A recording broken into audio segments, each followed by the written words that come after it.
Let me just say a word about Georgetown. I think it's unlikely I would have been president if I'd never gone there. That's how important it was to me. When I wrote my autobiography, my editor made me take out 20 pages that I wrote about Georgetown, and there's still about 20 in there.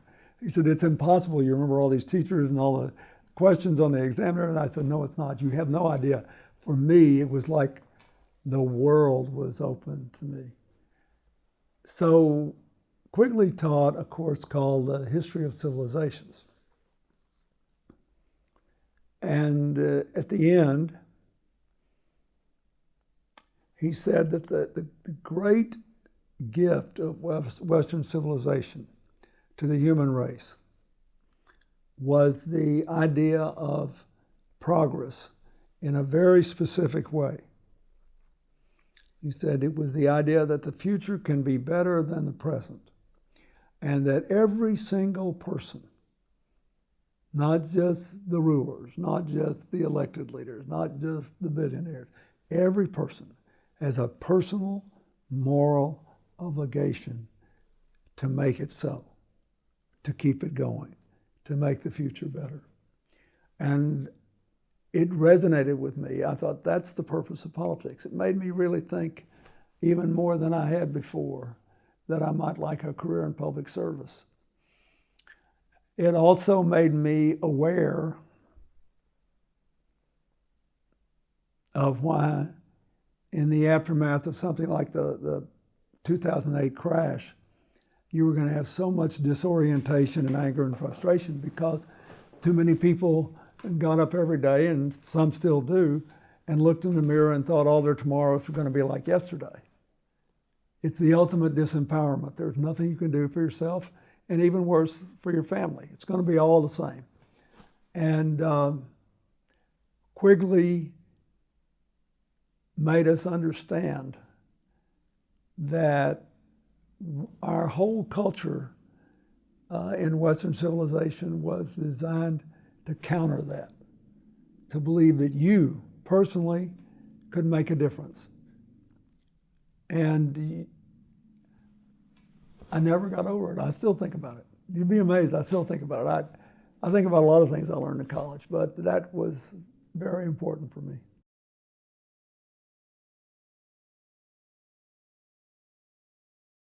I got the job because I needed the work, I needed the money.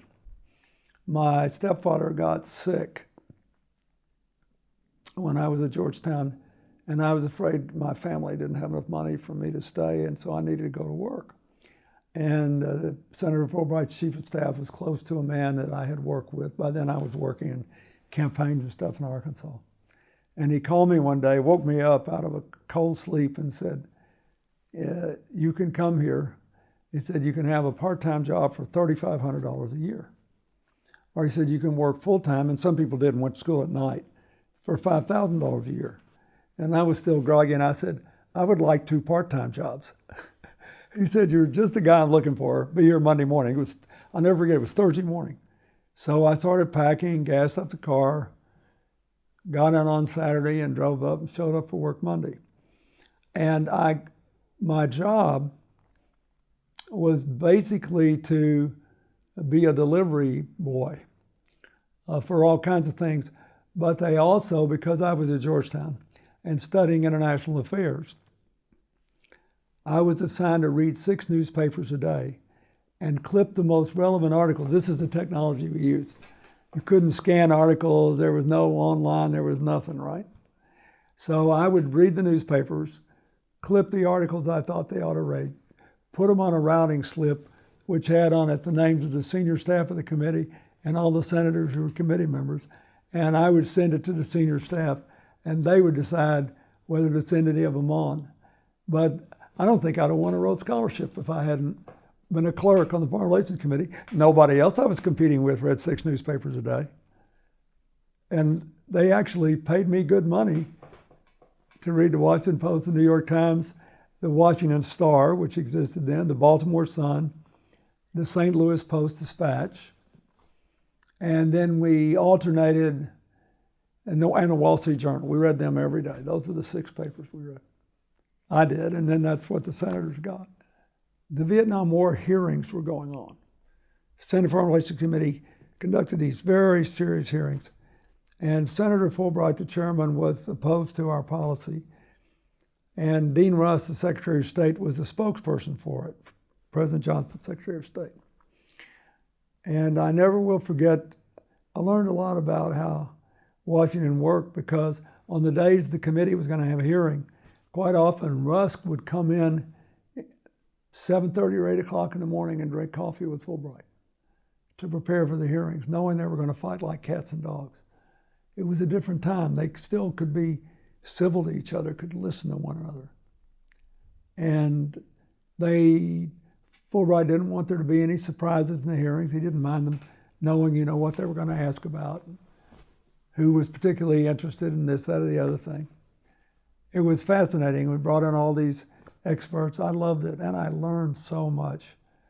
I also had to have a security clearance just to carry documents that were marked secret or classified. And I started my long education in the ins and outs of the classification system of the United States government when I was an undergraduate.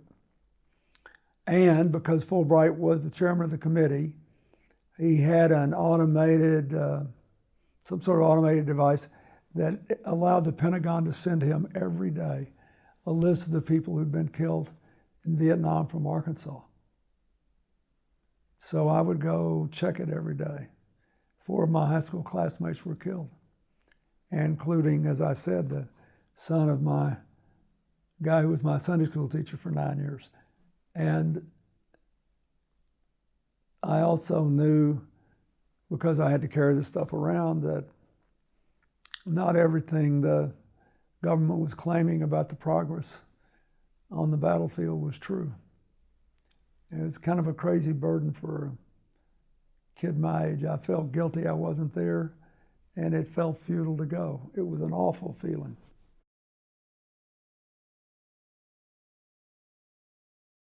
He knew that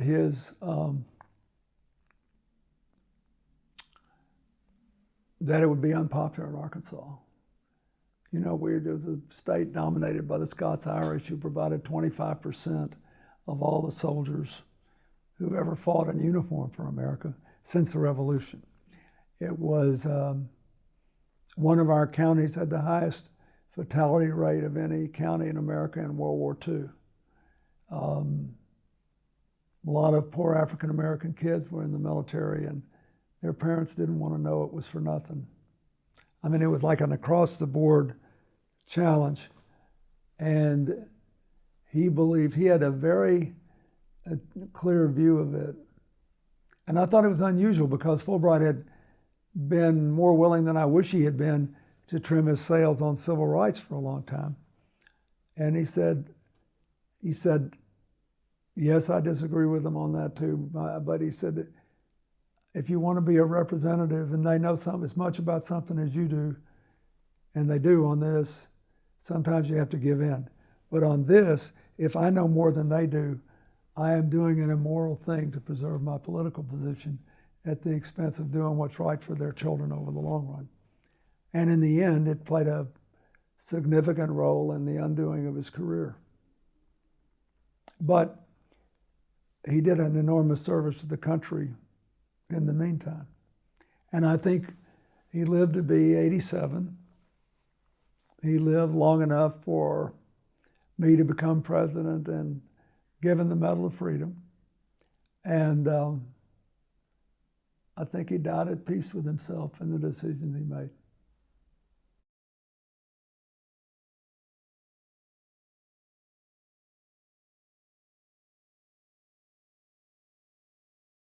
If I had to make the welfare decision again tomorrow, I'd sign it again tomorrow.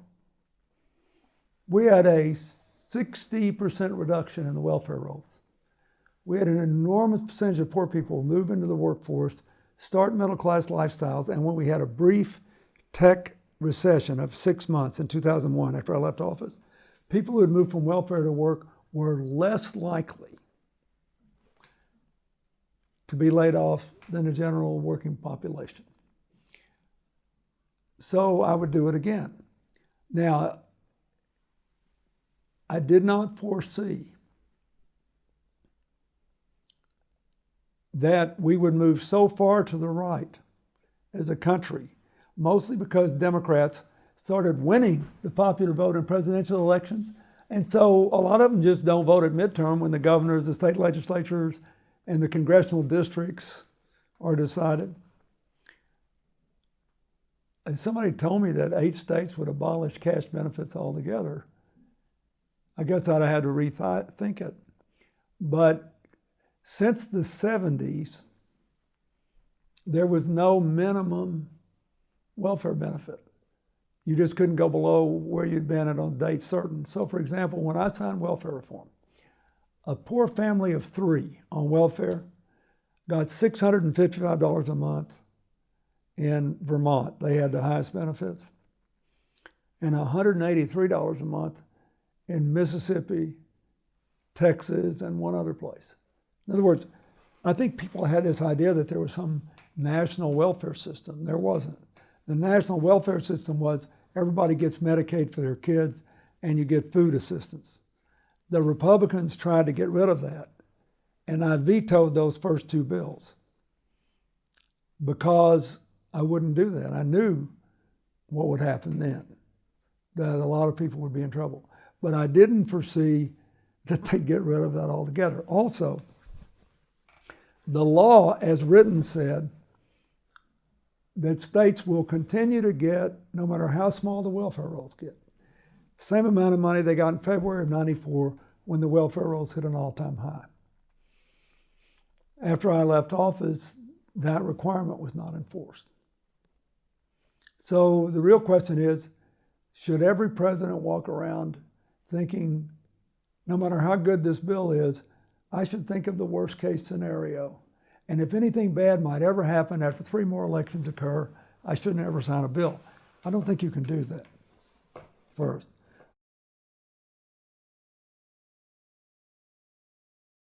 If I hadn't signed NAFTA, it would have been worse. First of all, I made it better. We got more environmental protections, and we developed something called the North American Development Bank to promote more investment, particularly near the border where jobs were lost. Secondly, if I hadn't signed it, after the Mexicans and the Canadians thought under President Bush before me it would be the law, and they had reached agreement, we would have had more undocumented people pouring in from Mexico. We would have had more drugs coming in from Mexico, and everybody in Latin America would have hated our guts for walking away from our future. Now, what did I learn from it? I learned that there were people, mostly in the other party, who believed in free trade, but didn't really believe in doing anything for people who lost jobs. That is, every trade deal produces winners and losers. So this was going to work for us in a lot of ways because the Mexicans had much higher tariffs than we did. And because if you're a wealthy country, the jobs trade creates pay above the average wage. And often the jobs that are lost pay below. But it's always assumed that all those people will be retrained and that there will be incentives to invest within driving distance of where they live to create new jobs. And we lost the Congress in '94. And I couldn't get the money. And there was no interest in it until my last year as president, when we passed something called the New Markets Initiative. So if I had it to do again, I'd get the money on the front end. I'd say, no, I need more money to help the people who will lose the jobs. I just assumed, I think probably because I had the Congress as the majority of our party, and also because the people that were for NAFTA, I couldn't imagine that they wouldn't want to help the people that wouldn't be winners.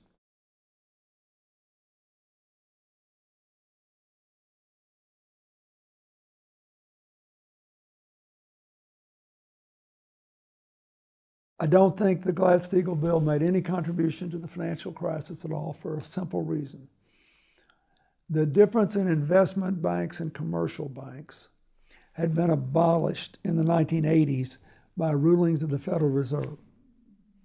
So the main practical impact of my signing that bill was to allow banks to offer certain kinds of insurance, which played no role in the financial crash. That wasn't a big problem.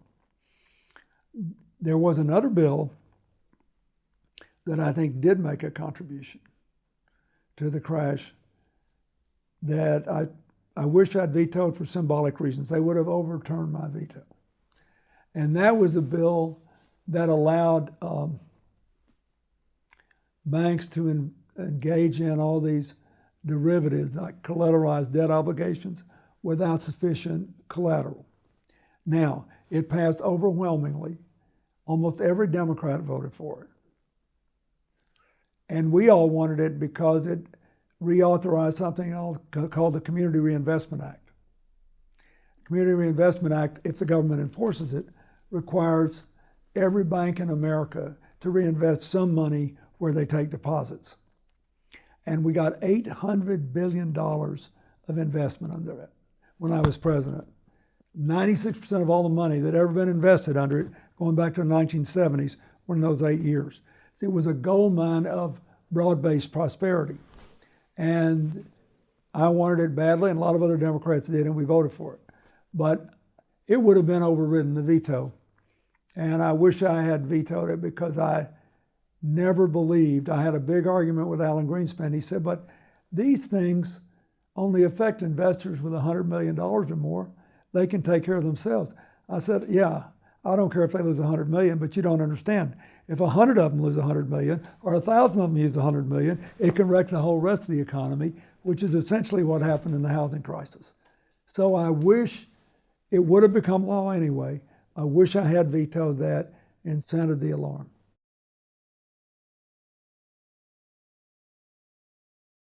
I'm most proud of the fact that we produced broad-based prosperity, where the incomes of the bottom 20% rose more percentage-wise than the incomes of the top 20%, about the same as the incomes of the top 5%. That it was across all racial groups, all regional groups, and all income groups, and that we did it while eliminating $600 billion of natural debt. And I put America on a path to be debt-free so that we'd be able to embrace the challenges of the 21st century. And I think that at a time of yawning inequality, having inclusive prosperity is very important to building support for inclusive societies. I'm very proud of the fact that we did it together, that there was,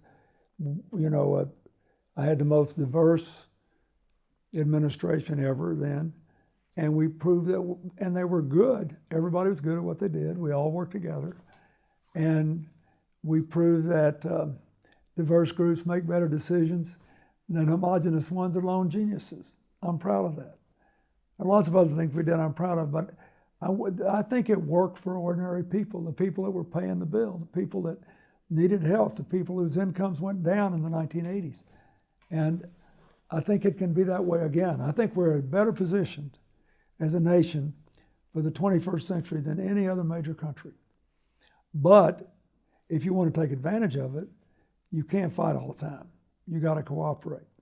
If you want to take advantage of it, you have to see diversity as a massive asset. If you want to take advantage of it, you can't be anti-immigrant because the native-born population's birth rate is static. And having lost it, I can tell you, youth matters to the productivity of a country. Having a median age that's fairly young matters. You can't ignore the fact that immigrants are twice as likely to start businesses as the native-born, and that the crime rate among immigrants, including undocumented immigrants, is half that of the native-born. So to pretend this is some great criminal problem and a drag on the economy is the reverse of what is true. It may be good politics at a time when people are angry and looking for somebody to blame, but we need to make some decisions here about the definition of citizenship. What does it mean to be an American? What does it mean to have an American community? What are we going to do? But if you want it to work for everybody again, cooperation is a much better model than conflict. Conflict may work in certain election circumstances, but this country was built by let's make a deal. She was only 23 when I was born, and she was a widow. I was born on August 19th, and my father had died in a car wreck about 3 months earlier. So she had a little job to do. And in addition to that, she was in the middle of a nursing program, which she wanted to finish so she could support me. So our early years were a mixture of me being with her and her parents, who kept me till I was 4, and she would come home and live when they could. Then she married again, and I grew up with her and my stepfather. And she was just always there for me emotionally.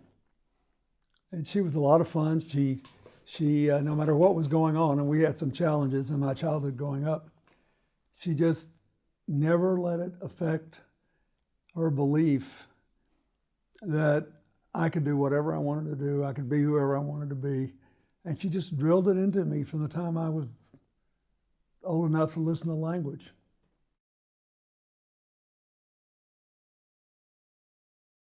You know what happens when you get to be president?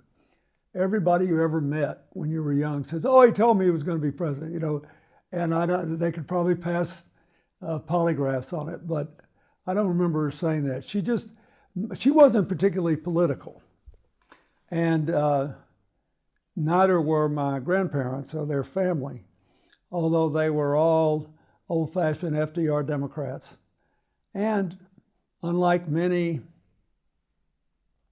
white Southerners with limited education, they were basically in favor of integrating the schools and equal rights for African Americans, which I was always very grateful for.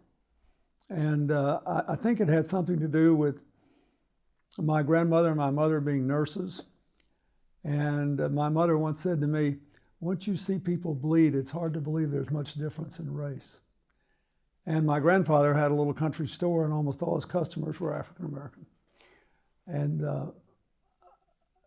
it was an interesting childhood in my little town because my family members made it interesting.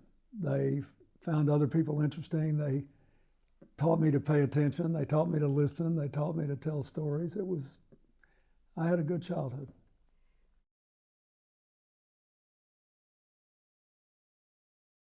None of my relatives were, I would say, devoutly religious. That is, none of them were there every time the door was open.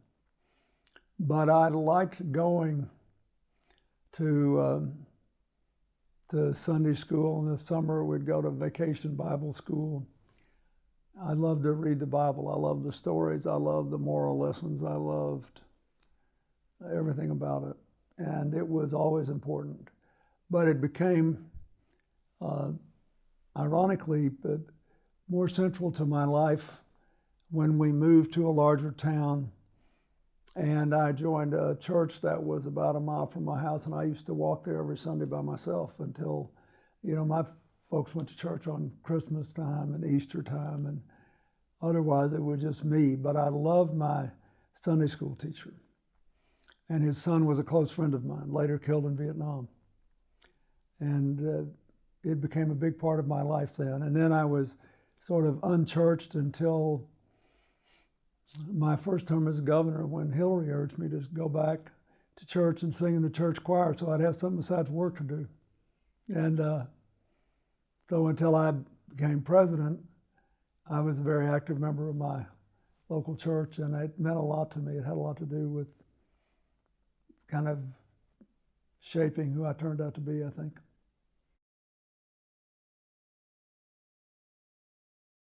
We were taught, interestingly enough, given the current state of political affairs, that you should try not to hate anyone. That hatred was a sickness and a weakness, and that there are very few people who are completely evil.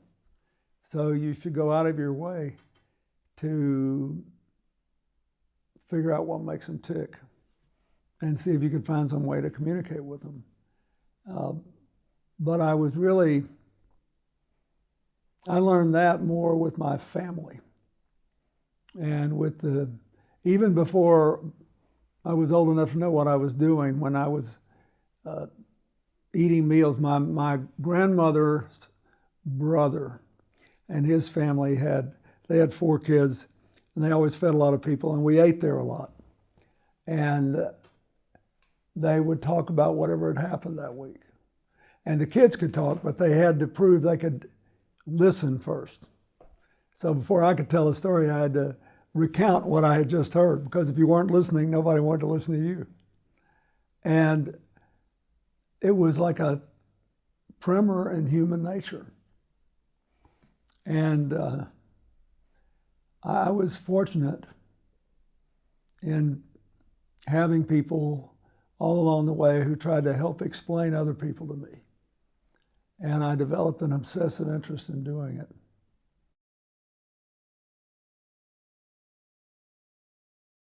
I spent a lot of time in the public library. When we moved, I was 7 years old, and I got a library card, and I used to go to the library all the time. And I loved all the, standard children's novels. I love those biblical epics. But my favorite books when I was a child were books about Native Americans, tribal leaders, Osceola, who brought the alphabet to the Seminoles, Chief Joseph of the Nez Perce, and the standard ones that were heroes in all the Western movies. But I was fascinated, and the Cherokee had moved across my state on the Trail of Tears when they were expelled from the East and then moved over to the reservation lands. I became fascinated with what happened to the Native Americans and the struggle that many were undertaking then and still try to preserve their traditions and their way of life, their ties to the land, and still provide education and participate in the life of the country. I was interested in it then, I'm interested in it now. The Native Americans in our country who don't have casinos on their tribal lands still have the lowest per capita income of any ethnic group in America. It's a disgrace. And when I became president, I was the first president since James Monroe in the 1820s to invite all the tribal leaders to the White House. And it was fascinating. Some of the ones who came from lands that had casinos flew in on their private jets. A lot of the others had to pass the hat in the reservation to raise enough money to pay for a plane ticket. And they all came, and we began to meet. And I learned a lot from them. I remember one day I had a scheduled meeting with tribal leaders either right before I deployed troops to Bosnia or to Kosovo. And before we started, I think it was Bosnia, this man asked to talk, and he said, my grandfather was killed at Wounded Knee. I know all about ethnic cleansing. He said, my father fought in World War II. I fought in Vietnam. My son is in the military. He is my only son. I love him very much. I would be very sad if he were killed. But I am honored that you have asked him to fight against ethnic cleansing. And I literally couldn't breathe. I mean, I thought, because you'd think, well, the normal human reaction was, how much do I have to give, and look what we've been through. And he said, when he said my grandfather was killed at Wounded, it was just unbelievable.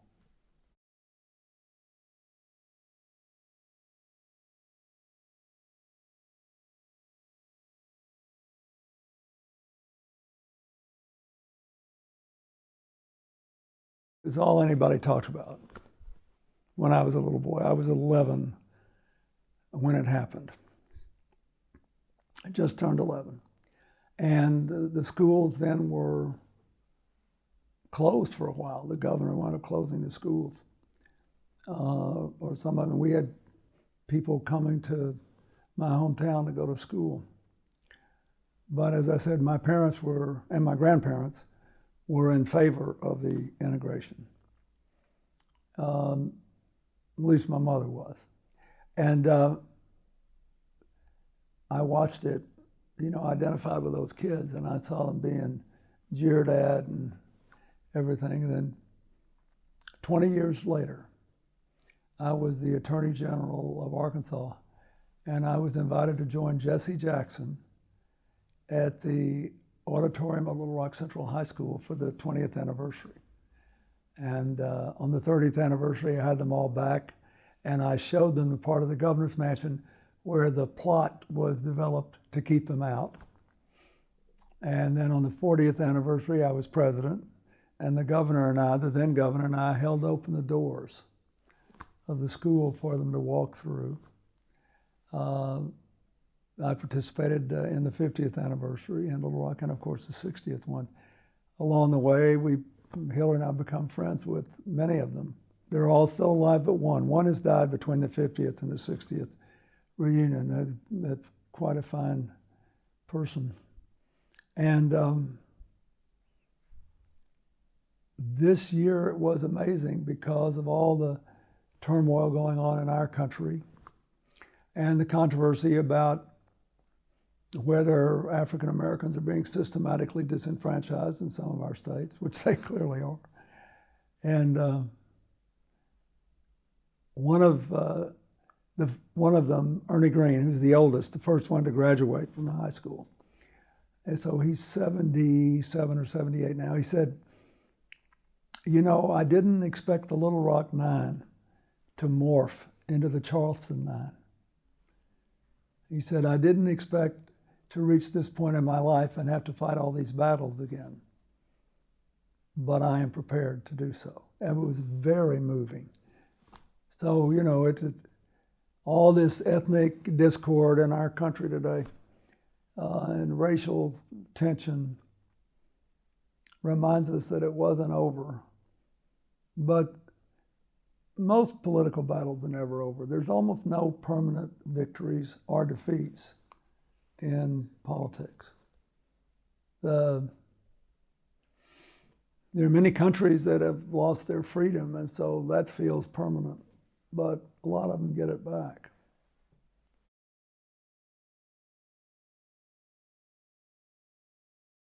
We found out with all this controversy over the Confederate monuments and people who complain about them being moved or removed say, well, it's just history. Why are we ignoring history?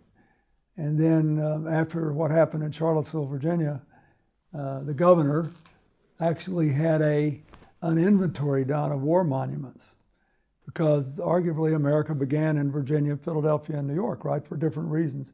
And the last battle of the Revolutionary War was in Virginia.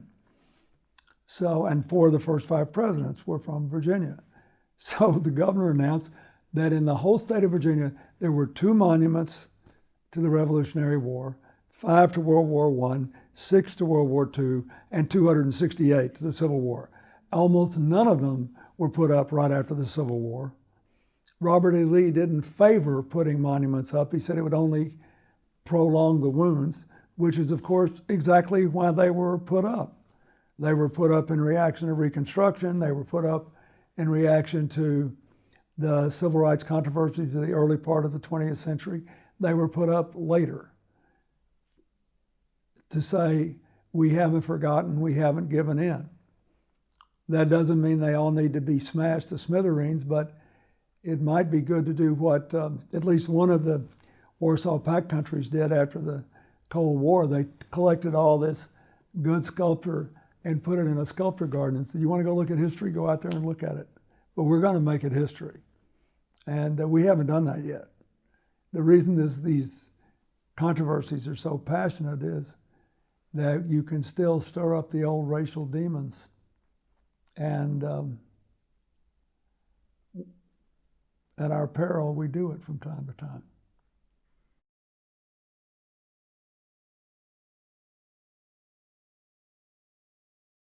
I believe he was appointed by Eisenhower.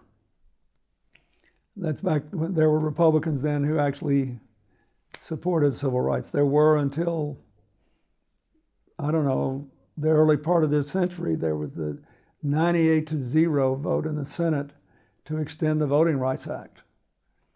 And then the Supreme Court gutted it and gave the go signal to people to restrict the franchise. It was probably one of the 5 worst decisions ever made by the Supreme Court. But anyway, Frank Johnson was an old-fashioned Abraham Lincoln progressive Republican with a little Teddy Roosevelt thrown in.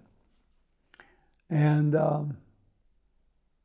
he thought what he did was required by the law and the Constitution and Supreme Court decisions, and was morally right and politically necessary for America to go forward as United States. And he conducted himself accordingly with great courage and at some significant risk.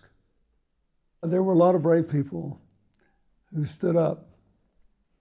And, it cost Martin Luther King and Medgar Evers and the 3 civil rights workers in Philadelphia, Mississippi, and Viola Liuzzo and a lot of the others their lives, but they were on the right side of history, and they believed if they made this sacrifice that it would work out. And whenever I get discouraged about everything they stood against rising up again, I realize there just are no public or permanent victories. You have to keep fighting for freedom. There's always an impulse to degrade people who are different from you, to diminish them, to demean them. And it never seems to go away, even when there's ample evidence that when we work together, we do better. It's not about material progress or personal comfort, it's about personal identity. And there are still so many forces at work in the human psyche that lead some people to think that their identity requires them to have someone to look down on or to demean or to feel that they're superior to. And I think that that's at the root of all this.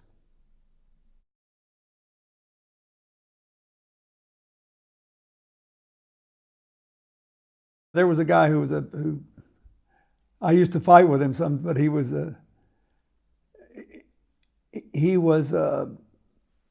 fed people who were hungry, and he paid kids to go clean the streets around his barbecue joint so that people wouldn't associate poverty with dirt.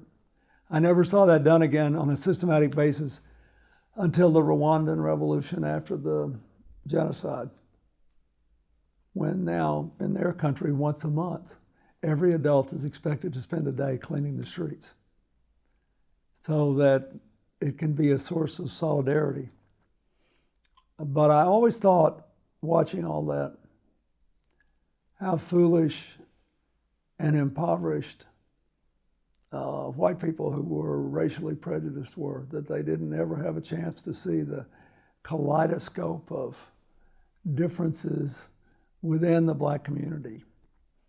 And they didn't have a chance to appreciate the role of the black church, which had enabled the survival of countless blacks and also persuaded them that they should do what Mandela ultimately turned into a political creed, along with Martin Luther King and others following Gandhi, that they should not be violent. No matter what was done to them, they should live their beliefs and remain open. And so yeah, I always felt comfortable in black churches. From the first time I ever went in one, I felt like I was home. And I still do. It's important. And I don't know how, during the Reconstruction and all the terrible things that happened after slavery, I have no idea how they would have come to the current day with as much advance as has been made had it not been for the solidifying role of the Black church.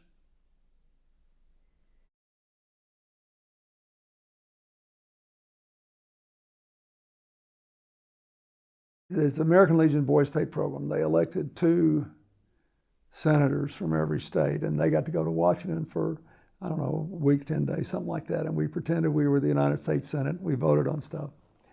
And there were 4 African-American delegates. I still remember. And I got close to the guy from Indiana who was really impressive.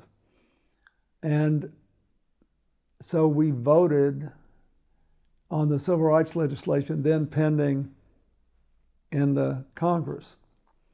And we passed it. And we passed it, and it wasn't subject to filibuster.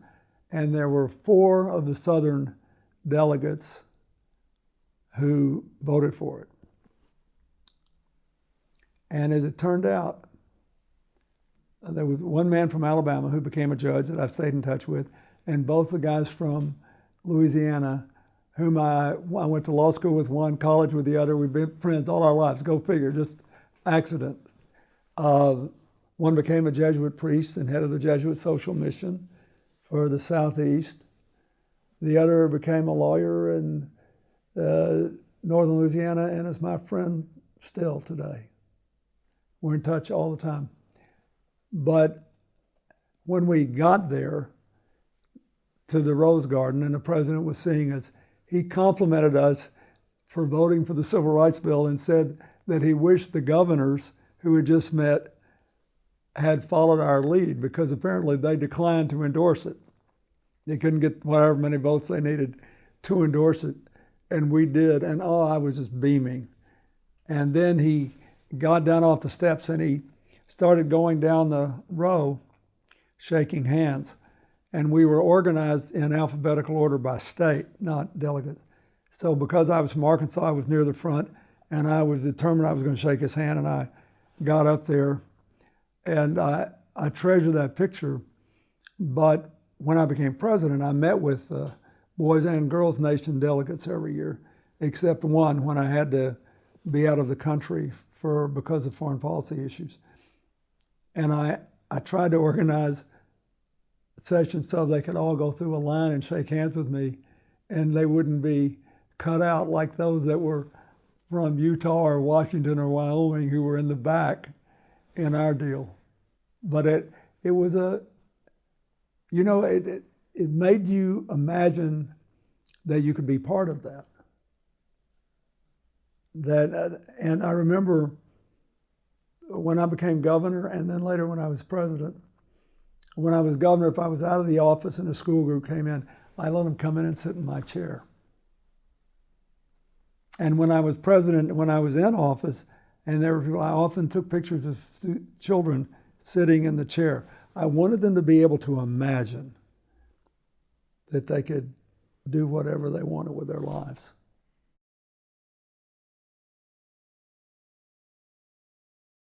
I thought, is this a great country or what? Here I am, first of all, I was lucky to get there. I had a hard-fought election. And I just thought it was the greatest thing in the world. I loved the American Legion for giving me a chance to go. And I thought I was lucky. And after I was inaugurated president, my mother lived for another year. So I remember the next day, the very first day I had my, it's what you might call a normal day, the day after the inauguration. I took my mother out into the Rose Garden, and she wanted to see the exact spot I was standing in when I shook hands with Kennedy. So I took her, and I remembered exactly where it was, so I took her down to the exact spot. It was a big deal to her to know, where I was and to get a feel for what it was like. And she was looking around, and it's very beautiful, the Rose Garden. And you see the symmetry of the White House and how it works. And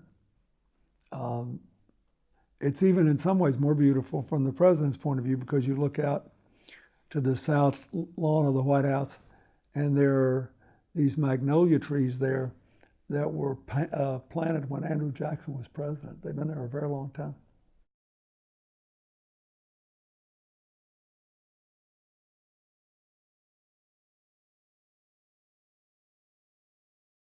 I do think my mother had a lot to do with that.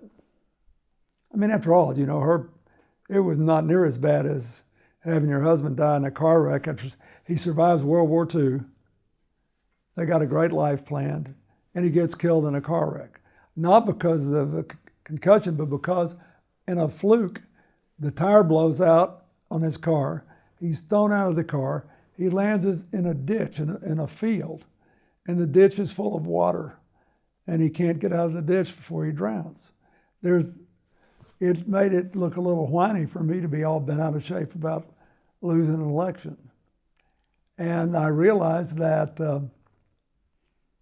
it was a weird deal. It was 1980, it was Reagan's election. It was a period not unlike now. Widespread resentment over the stagnant economy, the Iran hostage crisis. And I bet I had 100 people I'm not exaggerating, come to me and say, God, Bill, I didn't know you were going to lose. I just voted against you because I didn't like some of the things you'd done. And I remember one day, one of the funniest things that ever happened to me, I was driving over to see my mother. I lived in Little Rock, and she lived in Hot Springs, 50 miles away. And about in the middle of the trip, was a little country store owned by a guy who ran the elections in that area and was real smart. So I went in to get a Coke, started talking to him. And this old boy came up to me in overalls, and he said, "You're Bill Clinton, aren't you?" I said, "Yes." He said, "I helped to beat you. I cost you 11 votes. And it was no accident." I said, "You did?" I said, "Yeah." He said, "It was me, my wife, our 2 boys, and their wives, and 5 of my friends. We just decked you." I said, "Why'd you do it?" He said, "I had to because you raised my car tags, the car license." And so we're standing on the interstate. I said, "Look over there. You remember when I was governor? That highway broke wide open. And even big trucks were off in the ditch, and I had to send a National Guard down here to clean it up. And we had to fix it." He said, "Yeah, I remember. I don't care. I still didn't want to pay it." So I was laughing at the guy, and I said, "Let me ask somebody." I said, "If I ever ran again, would you vote for me?" He said, "Absolutely." I said, "You would?" He said, "Sure. We're even now." And I went, and there were no cell phones, so I had a dime. I went and put it in the payphone, and I called Hillary. And I said, "You know, I'm not dead yet. We might have to run again." I think the 3 most interesting campaigns I ever had was my campaign for Congress that I lost in '74. But I learned a lot of what I know. My campaign for re-election as governor in '82 that I won, and the 1992 presidential campaign. It was utterly fascinating. But we were all dealing with the psychology of voters. If they elect you and they beat you, and you want to be elected again. A lot of people had tried to do that in my state, and they'd never done it. No one had ever done it. And think about it. You can't exactly tell the voters they made a mistake. On the other hand, if they think they were 100% right, they wonder, well, why would I compound? Why would I reverse that? So you're walking this sort of psychological tightrope the whole time. It was fascinating. And I dealt with it the whole time. You know, and I'd get way ahead, and then I'd start sinking again. People think, well, what? And I remember one day, I was not long before the election, I went into this place. I stopped to get some gas, and I went and got a Coke, and that was one of these country places where there's a gas station here, and there's a little coffee shop, and there's one building. There's one guy in there. He said, "I'm glad to see you, Bill." He said, "I voted against you last time, but I'm going to vote for you this time." And I said, "Why'd you vote against me?" I knew what he was going to say. He said, "Because you raised my car license." See, in Arkansas, everybody got their car license on their birthday. So if you raised it, every single day somebody new was mad at you. And nobody had credit cards. They all paid cash. Some of them had to go back home and get the money again. So I said, "Well, why are you going to vote for me this time?" He said, "Because you raised my car license." And I said, "You know, it's getting close to the election. and I can't afford to make anybody mad. But if you'll forgive me, it doesn't make much sense to me that you vote for me for the same reason you voted against me. He said, Bill, it makes all the sense in the world. He said, son, you may be a lot of things, but you ain't dumb. You are the least likely person on the face of the earth to ever raise that car license again, and I am for you. And that's all he cared about. But it's funny, isn't it? If you get out, if you live, it's a great blessing to have to run in a confined electorate where you actually have to retail politics, know people, and speak with them. And unfortunately, the disappearance of local newspapers and locally owned radio stations with local news and personal interaction has been devastating to that kind of politics. Now, an enormous percentage of those people, they just watch Fox News, they get on the internet and they find things they already agree with, and they're impervious, even to things they personally know. And by 2014, we had a senator, Mark Pryor, who was up for re-election. He called me in April and he said, I can't win anymore. April. I said, why? You're everything they say they want. He ranked 48th, 49th, or 50th on a scale of 1 to 100, most liberal to most conservative. He did everything he ever did. He co-sponsored with Republicans. Everything people said they wanted. But they don't mean it anymore. I said, well, give me an example. He said, well, I was up in this mountain county, one of these rural counties like I used to run great in. And he said, I saw a man I have known for 20 years. And I said, how you doing? He said, Mark, I am so happy. He said, I've been worried about my health insurance. And I got online and I found this policy that covers more than my old one did and costs less. I'm so happy. And it's so much better than Obamacare. So Senator Pryor said, well, what's the website? He told him. He said, that is Obamacare. That's what I voted for. That's the website. He said, no, Mark, I watch too much Fox News. I know that bill's a piece of crap, and you couldn't be right. So he's saying, I believe what I have been conditioned to believe on television over the provable fact of the name of the website and over you, whom I like, respect, and have known for 20 years. Now, that's what happens when people go crazy. Where the only thing that matters is whose camp are you in, whose side are you on, what tribe do you belong to, where facts and discussions become irrelevant. And it made me wonder whether the way I was raised and all the listening and storytelling skills I learned as a boy would even be relevant today. They'd be good if you're in. They're still really important to getting anything done. But if you live in an environment where everything is a litmus test and everything is 100 to nothing, and the only thing that matters is feeding your resentment, and anger blinds you to answers, and being very sanctimonious somehow proves your sincerity and authenticity, it's really hard to get anything done. It's a whole new challenge now. And that's why, and the Russians knew that. You know, that's when they get in here and start fooling with all these politics. They realize you just sort of load it up, because once people take sides based on what tribe they're in, then there's no difference in facts and fiction. There's no difference in truth and lies. It's just, does this confirm what side you're on? And you can't run a democracy that way. It is utterly impossible to preserve democracy. There are always going to be factual errors. There are always going to be problems. There's no such thing as a perfect system. But you have to have, remember what I learned in college. The future can be better than the present, and everybody's got a responsibility to make it so. One of the great works of Western civilization is the myth of Parzival. And the subtitle of the story of Parzival is The Good Man Slowly Wise.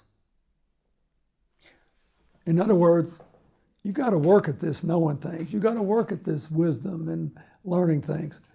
Not now. Whose side are you on? It's all that matters. We can't afford that. It's not a good thing. I think that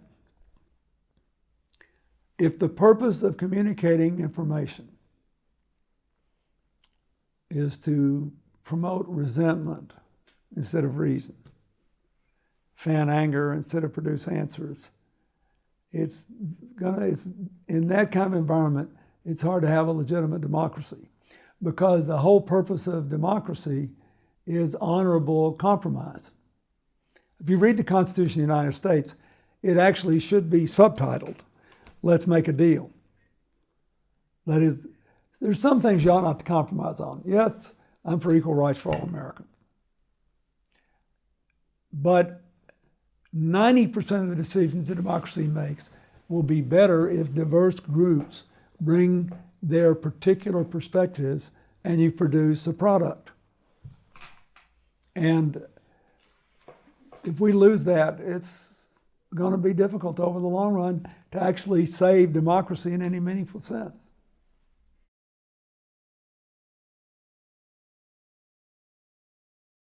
Oh, I'm the luckiest person who ever lived, you know. I worked hard like a demon. Some would say too hard from time to time. And I overmarried, and I had a magnificent child. I have been incredibly fortunate, but I had the American dream. And it didn't matter to anybody that nobody in my family had ever been to college. It didn't matter. And that's just what I want for other people. I just want possibility. I want people to have endless possibilities and to deal with them responsibly. We have all these interesting challenges now. No one knows whether automation and robotics, nanotechnology will kill more jobs than it creates. If it does, that presents a serious problem. What are we going to do? Have a few of us work and support everybody else, or shorten the work week for everybody? If so, how do we get from here to there? No one knows yet how we're going to stop cyber terrorism from wrecking honest discourse and democracy and maybe putting our very lives at risk. But I know this, we will not find the answer by spending all our time fighting each other and trying to use basically invasions of our cyberspace for short-term gain. This is something that requires us to take a deep breath and work together. So I think it is unlikely that climate change, species destruction, every conceivable thing you can think, can't be managed. But I think it is impossible to imagine that it can be managed if we spend all our time majoring in the minors, trying to prove how much better we are than somebody else, trying to look down on somebody else, trying to keep people all torn up and upset all the time. Nothing good's going to come from that. This is a great country in a world full of the largest number of possibilities in human history. How dare those of us who already have it made take away from the next generation of children the chances we had? We ought to be thinking about expanding them.